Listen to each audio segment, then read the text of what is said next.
Hello everyone, welcome to another Flesh and Blood video. In this video, we're going to be taking a look at Bravo Showstopper. Bravo's a hero I like a lot.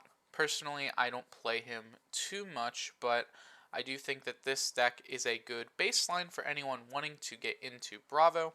It has a lot of the main tools in it, and it is pretty changeable with some of the sideboard choices, and even some of the mainboard choices, since the way that Guardian works, at least the way that Bravo works, is your deck is just playing a few blues that are just strong attacks. Whenever we get a new set with Guardian cards, generally there's something strong for Guardian that they tend to include. Since Bravo is the base Guardian, he generally gets the most use out of it since he can't play any traded cards.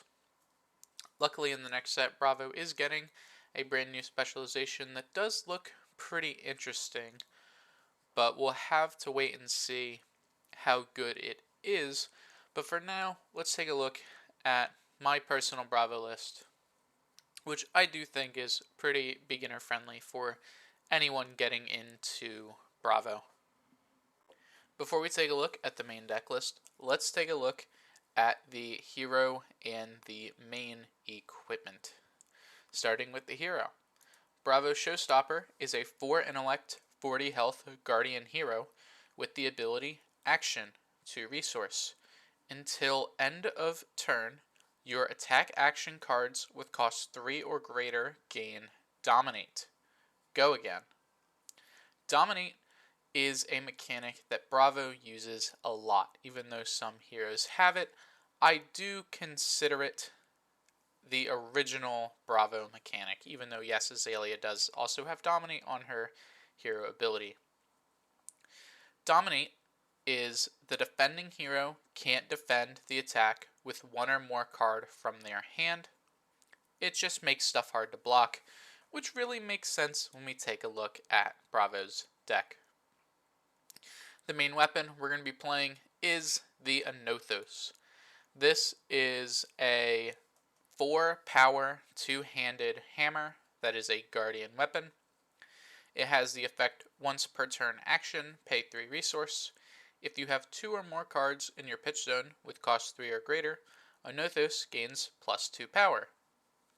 As you can see, this deck cares a lot about cards that cost 3 or greater. We do have some that don't cost 3 or greater, however, those cards are generally really good, or just let us apply a lot of pressure or are more defensive. So they're sort of required, but the main draw of Bravo is playing those really big attacks that have a really high cost, maybe giving them Dominate, and then on turns you don't, getting a stronger Anothos to come in for more damage. Before we take a look at the helmet option, let's take a look at the chest option, Tectonic Plating. This is a Guardian chest piece with 2 block and Battle Worn, and says once per turn action, 1 resource, create a Seismic Surge aura token. Go again. A Seismic Surge is an aura that destroys itself at the start of your turn and makes your next Guardian attack cost 1 resource less. There are a lot of cards in this deck that can also create Seismic Surge with something like Heave. His new specialization makes Seismic Surge. It's pretty much banking up mana for your next turn, which is pretty important when a lot of the cards in this deck do cost a lot. Now, looking at the helmet, you don't need the Crown of Providence, however, it is your best option. You could play Helm of Eisenloft, you probably could even play an Ironrot helmet, but the Crown of Providence is definitely your best option. When you defend with it, you put a card from your hand or arsenal on the bottom to draw a card, and then it has Blade Break and 2 defense. I'm planning on making a video showing budget replacements for a lot of the expensive legendary equipment for pretty much all the classes. So look to that video whenever it gets made if you want to see any budget options, which I'm probably going to make it around the time we see everything in Dusk Till Dawn so we know what's in it. So I wanted to update it for a few months since I'm sure there'll be some really easy to get equipment in there. The final main equipment we really need to talk about, even though it's not the last equipment, is the Crater Fist. This is a Guardian Arms with Temper and 2 block, and has Action, 3 resource, Destroy Crater Fist. Your attacks with Crush gain +2 power this turn. Go again.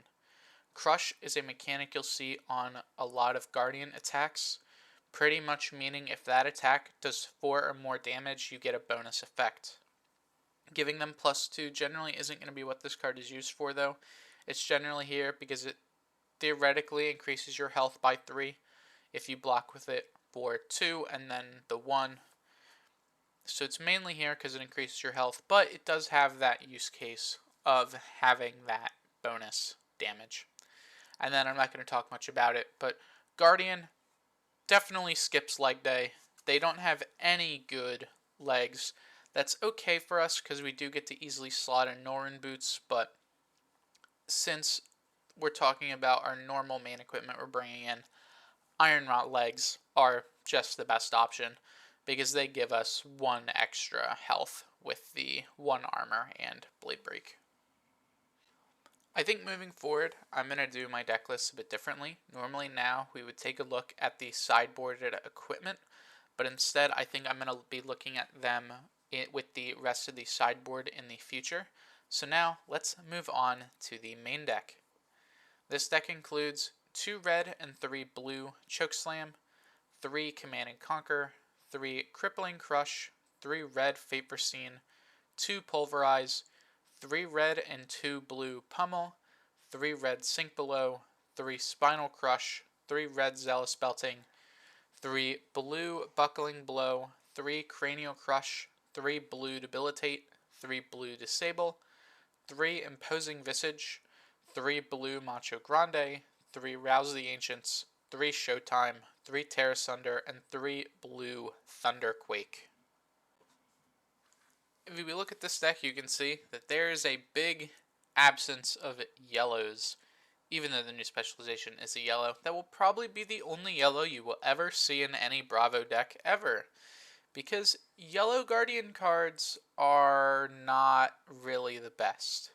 If you want a Guardian card, you either want it to hit as hard as possible, so the red ones, or pitch for 3 resource, so the blue ones. The yellow ones are at that weird middle point of they don't pitch enough, so they're not as good as the blues, and if you're playing them for damage, you'd rather play the red one. So they end up just not seeing any play. Looking at our reds to start, since the reds are the main way we're going to be doing our damage, 2 Chokeslam, since the 2 red Chokeslam is just the strongest, in my opinion, of the Guardian red attacks at common or rare. There are definitely some you could play instead. Buckling Blow, Debilitate, they are the same cost for damage ratio, but even though Buckling Blow has a good -1 armor counter on equipment effect, Debilitates isn't as strong, but there are a lot of decks right now that increase their attack's power, so Chokeslam is generally going to be more important than the Buckling Blow at red. I know I said that this deck was pretty beginner friendly, so you can swap out the Command and Conquers, just Bravo is so much better with them. If you wanted to cut the Command and Conquer, I would recommend Humble. Humble is a 2 cost 6 power 2 block, which 2 block does suck for Bravo, but oh well. Humble says when it hits, you shut off your opponent's hero ability for the turn, which is another debilitating effect. That's kind of what you're looking for. So if you don't own CNCs, Humble is a great option. But if you have the CNCs, it is super strong. Our first Bravo specialization is the Crippling Crush. This is a 7 cost red with 11 power and 3 block. It has the crush effect of the opponent you hit discards 2 random cards. You'll see a lot of times Bravos will take all the damage in a turn, even though it's a very defensive deck, to just play a Dominated Crippling Crush. Because that's just what they do. This card is kind of your bread and butter. I wouldn't say it is too much, because there are times where you're just going to end up blocking with the Crippling Crush, but it is a main card you should be looking for off things like your Showtime, and it is one of the actual cards you're fine arsenaling, because you really don't want to arsenal your blue attacks, because they are a little weak. It's hard to play them. Obviously, if you have your crown up, go ahead, because you can always put them to the bottom, but generally you'll want to be looking to arsenal Pummel, Sink Below, Fate Foreseen, your Heaves with Pulverized Thunderquake, or like a Rouse the Ancients or something, or other red attacks like a Spinal Crush.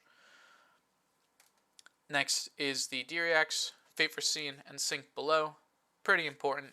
These are the ones I choose to play in the main board. Obviously, some people play Unmovable. Personally, my list isn't on Unmovable, but we'll talk about that when we talk about the sideboard. That's a card that you can definitely swap in if you think you need it.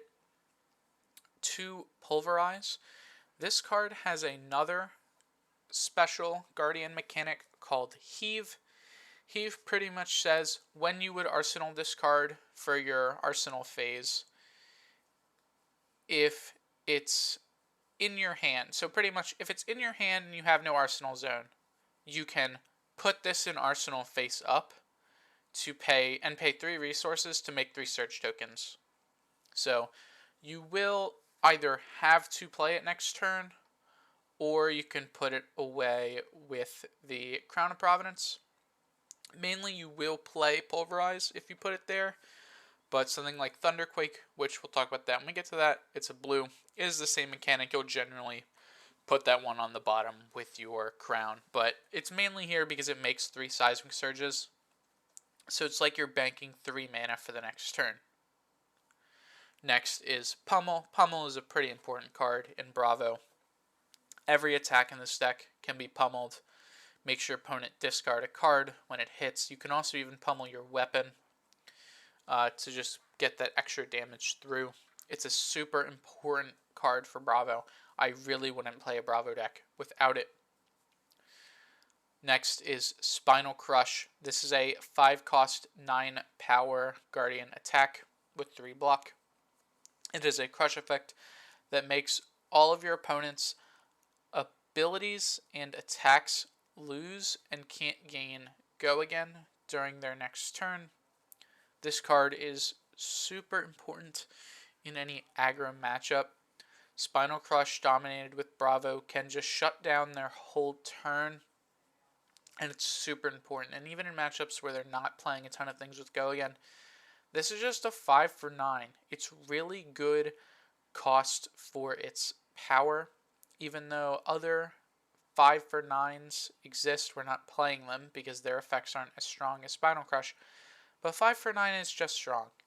Even off of a Tech Plating, it's hard to play, but if we do get a Tech Plating, a Seismic Surge off, we can use Bravo's ability with 2 blues to get the Spinal Crush, or on a turn we want to play Spinal Crush, we can pitch 2 blues, make a Surge, and then play the Spinal Crush.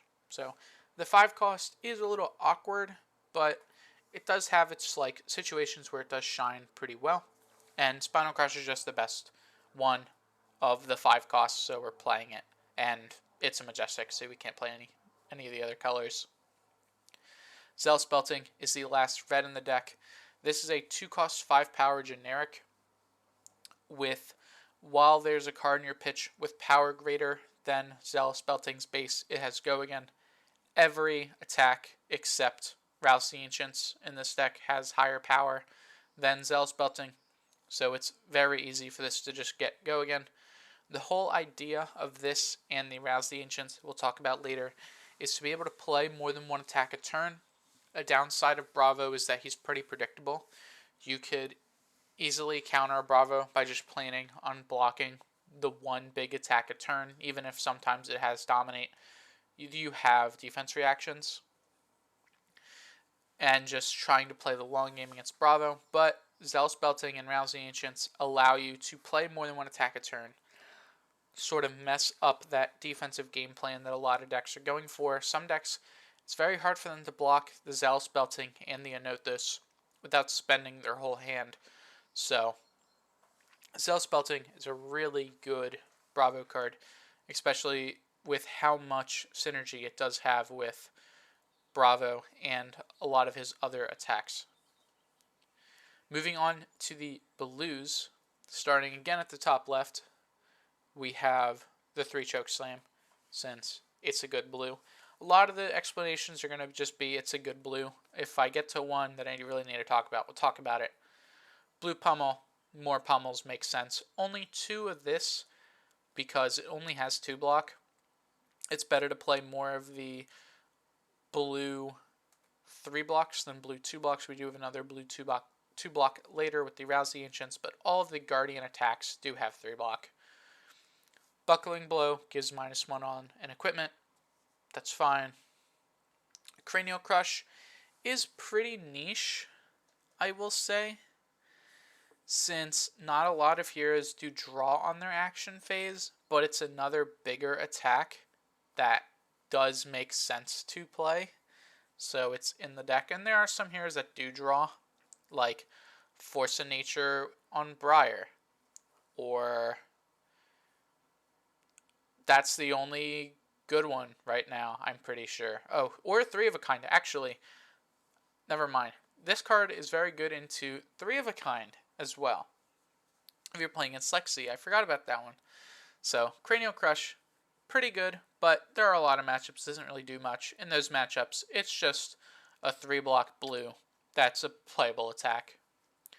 Debilitate gives the next... also, all of these are crush effects, so you need to do at least 4 damage. Debilitate gives their first attack during their next turn -2. Just a little less damage coming your way. Disable puts their arsenal on the bottom. Sort of like an extra type of CNC. It's not as strong, but it's still a good card. The first card we really need to talk about here is Imposing Visage. This is a 3 and X action that lets you search your deck for an aura with cost X and put it into play. And then it has go again. This is here solely to get your Showtime. However, it does cost 3, so it will work with your Anothos, which is pretty important. Being able to tutor your Showtime is really good because that's your main setup card. So it's like you're playing 6 copies of Showtime, and in our sideboard we do have another aura we can get. So Imposing Visage will have more targets in some matchups. Macho Grande is just a big attack with Dominate. It's simple at end games. Rouse the Ancients is a card I talked about with the Zealous Belting. This is a 3-cost, 0-power generic with 2 block at blue. It has the additional cost to reveal any number of attacks in your hand, and if the total power of attacks you revealed is 13 or higher, Rouse the Ancients gets +7 power and go again. This is mainly here, again, like I said with Zealous Belting, threaten more than 1 attack a turn. Pulverize solo reveals for this. Other than Pulverize, you'll need 2 attacks to reveal, so it sometimes is harder to do, but when you do hit a Rouse the Ancients, it feels so strong. And this card is extremely good in a deck like this, which has such high power values. Showtime is the other Bravo specialization. This is a 3-cost blue Guardian action aura with 3 block. Showtime says when it enters the arena, so when it comes into play, search your deck for a Guardian attack, reveal it and put it into your hand, then shuffle your deck. At the beginning of your action phase, destroy Showtime, then draw a card. Showtime is your tutor. On a turn, you don't really need to swing, so maybe even a turn 1, say, or a turn you're kind of on the back foot, you just blocked a lot. You can play a Showtime, to find something you need to arsenal, generally a crippling crush, but in some matchups you'll find the spinal crush, you'll find a choke slam, things like that. Maybe even sometimes a pulverize so you can heave it. You'll tutor it up, put that card in arsenal, wait for whenever you need it, and then at the start of your turn you get to draw a card, so you have a pretty good chance of, even next turn if you have to full block whatever they do, you can still come in with the Anothos for 4. So, still really strong. And you can also tutor it with the Imposing Visage. So, pretty nice. Next is Tear Asunder. This is a super important Guardian card. This is a 3-cost blue action that gives your next Guardian attack +1 Dominate, and if it hits, it's a hero. That hero discards 2 cards. This will mainly be used on your Anothos, since pitching for this and the Anothos will probably make it live. So it's a 7 with Dominate, and if it hits, they discard 2 cards. This does affect the weapon. That's why it's so big. Even on any of your other attacks, it's like a Bravo ability, since it gives it Dominate. It gives it a super strong hit effect, and it even gives it +1 power to kind of throw off whatever defense reaction they might have. So Tear Asunder is probably, other than the specializations, the most important card in this deck, because it is definitely just the strongest card. And then the last card in the deck, in the main board, is Thunderquake. It's just a 6 for 8 with Heave 3. We already talked about Heave. This you're going to heave it and put it on the bottom with your crown, but it's still a good card. Finally, let's take a look at this deck's sideboard. The sideboard includes 3 red Oasis Respite, 3 red Sigil of Solace, 2 red Smashing Good Time, 2 red Unmovable, 1 Buckle, and 2 Stamp Authorities, as well as the equipment Null Rune Boots and Null Rune Hood. Let's start by looking at the Null Rune. Against anything with arcane damage, we bring in the Null Rune Boots. And against anything we think we need more arcane barrier, we'll be bringing in the Null Rune Hood. I don't think you need AB3. If you wanted AB3, you could go down literally anything else in your sideboard. You go down an Oasis, you go down a Smashing, you go down an Unmovable, you go down a Stamp. I wouldn't go down to 0 Buckles because I think I like 1. And I probably wouldn't cut Sigil because those generally do come in against any matchup where you think you need both AB. And the reason we're playing Hood over Gloves is because in the matchups where they would theoretically be dead, so Wizard, the crush bonus damage on the Gloves is a little more important. And I do know Icelander does play attacks like E-Strike and such, but then even the Crater Fist gives you extra health. The cycle isn't super important compared to the upside you do get from having the Crater Fist. So we are on Hood instead of the Gloves, although if you wanted to play another AB, you could play the Gloves. Looking at the actual cards, I'm going to start with Sigil. Sigil is just an instant that gives you 3 health. In some matchups, arcane damage matchups, some slower matchups, Sigil is a great include, just give you extra health for those late game situations where you live just by that little bit, you can sustain yourself. Or if you've already played a Sigil, you already feel the effects because that 3 health kinda already saved you.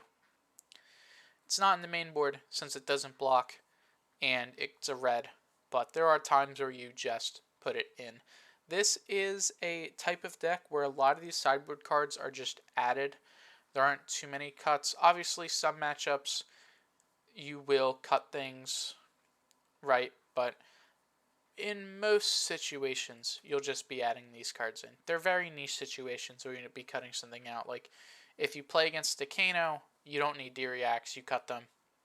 If you play against... I think that's actually it. I would play everything else in pretty much every matchup. It's just, if a deck doesn't have attacks in it, you cut the D-Reacts. That's it. Oasis is the next card here. It's a 1 cost to prevent 4. This is really good against Runeblade, since currently they still have Rosetta Thorn. I haven't seen how many points Briar is at yet at time of recording.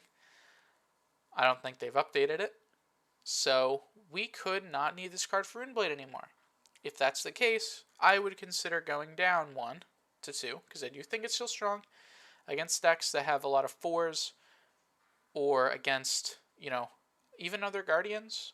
The 4 prevention is super strong because it's not a card you're blocking with, it's a card you're playing. So I do like Oasis. Just, it's not an every matchup thing. You don't really need it against aggro, since this deck doesn't have too many other things you'll be pitching for on your opponent's turn. It's a little hard to play. So that's what it's here for. And like I said, if you're bringing in AB, you're probably bringing this in, because eating a whole Rosetta Thorn is pretty good, and you have other stuff that you're pitching for anyway, so you'll have resource on your opponent's turn. Smashing Good Time is here because the dash matchup is terrible. Getting rid of the gun items are super strong, and that's it. I mean, there really isn't much to say about this card. It's literally only for one bad matchup, which is an almost specifically control dash is really bad. But even against normal dash, you pop, the +2 power early, you get a Teklo core. It's just good. I'm not sure if this can destroy the mech. Someone might have to tell me. I'm not sure what the mech's cost is considered. I'm pretty sure it is an item. If it's not an item, you can't use it, but I think it's an item. So I'm not sure if this can destroy it or not, but it's also good into that. So only bring this in against dash, because it's a terrible matchup. I know I said earlier Immovable wasn't in the deck, but I cut the Vambrance because Oldhim's gone, and something else. I think it was I cut a Remembrance, which was also for Oldhim. And I didn't add any cards in. So 2 Remembrance, or 2 Unmovable, not Remembrance. 2 Unmovable. This can be anything. You can play Titan's Fist Shield. You can play probably even Titan's Fist Arcane Lantern if you wanted to. I wouldn't. You can play these Unmovables. You can play anything. This is a free slot. I like 2 red Immovable for mirrors. You don't need it in every matchup. There's just 2 red in here, because like I said, I forgot to put stuff back in. You probably even saw it in the other clips when I talked about the main board. Sideboard said 13 here and not 15. But whatever. It's a free slot. I just needed to add something in. This is fine. The last 2 cards in the sideboard, starting with Buckle. This is an attack similar to Tear Asunder, where you'll get +1 and Dominate, but with a different hit effect of destroying an equipment with a -1 counter on it. Mainly here to blow up Flame Scale Furnaces, to blow up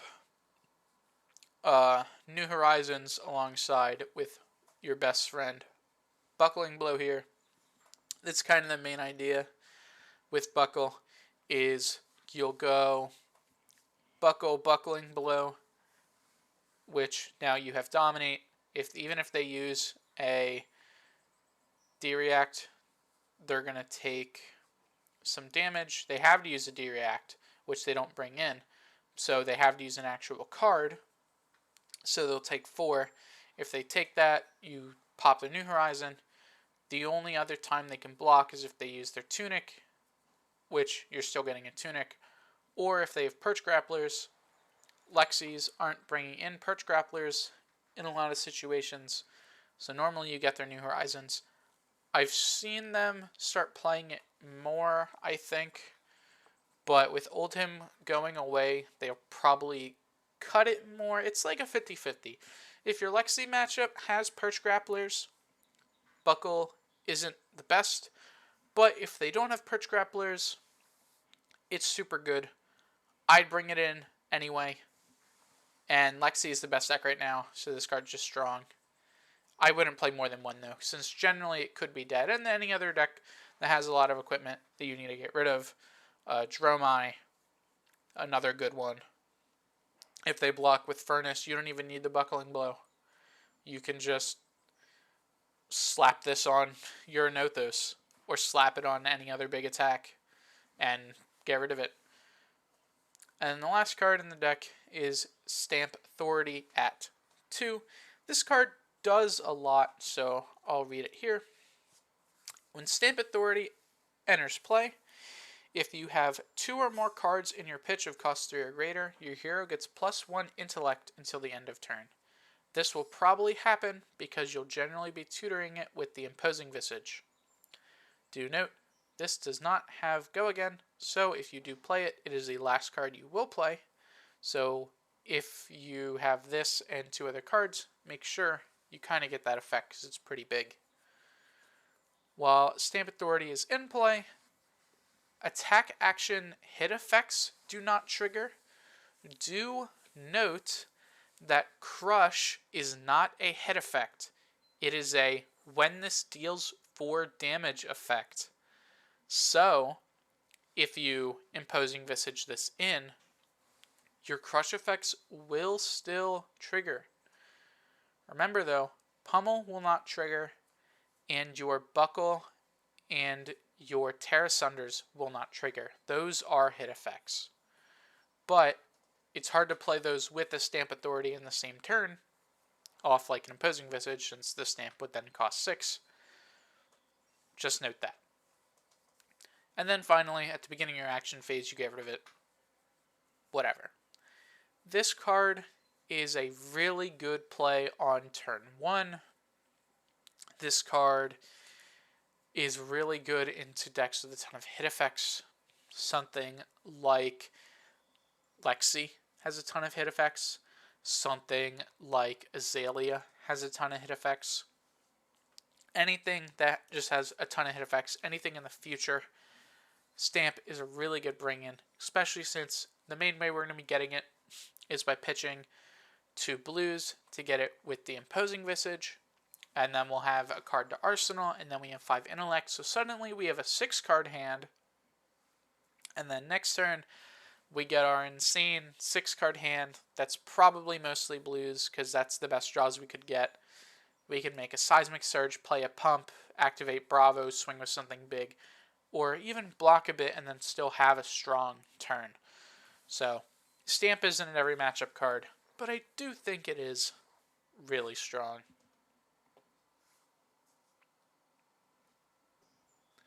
That's going to be it for the video. I hope you guys enjoyed. I'll see you next week when we probably look at some other deck lists that I don't play as much as Ninja. So, see ya.